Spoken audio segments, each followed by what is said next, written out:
Ramogi TV, Nairobi.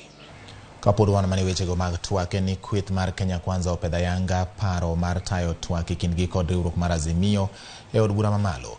Ka oloso e kindeno jatend kweth mathoth e od burano Kimani Ichungwa'h ogoyo bade piny kendo yie kod dwaro mar Azimio mar timo twak mawiye kaka yo mar chopo winjruok e wi weche ma onego mi pek kod kit twak magibiro bago. Mabiro bang' Azimio kwedo motegno chung' mar Kenya Kwanza ni twak e kindgi kod Azimio dhi mana loso e wi wach achiel kende ma en gwelo commissioners mag IEBC.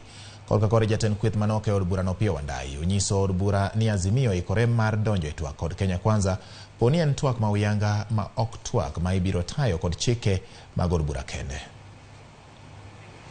Consequently, the speakers of the Houses of Parliament request the leaders of the majority and minority coalitions in the Houses to consult and present to the speakers a harmonized version of the proposed motion for placement before the Houses of Parliament at the earliest available opportunity.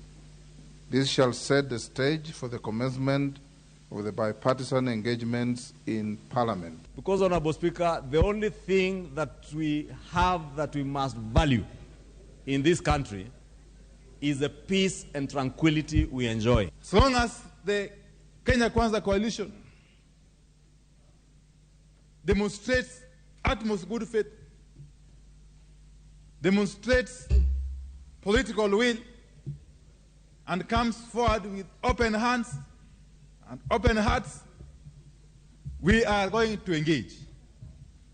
But any slightest indication of lack of good faith or lack of goodwill, we shall go back to the people.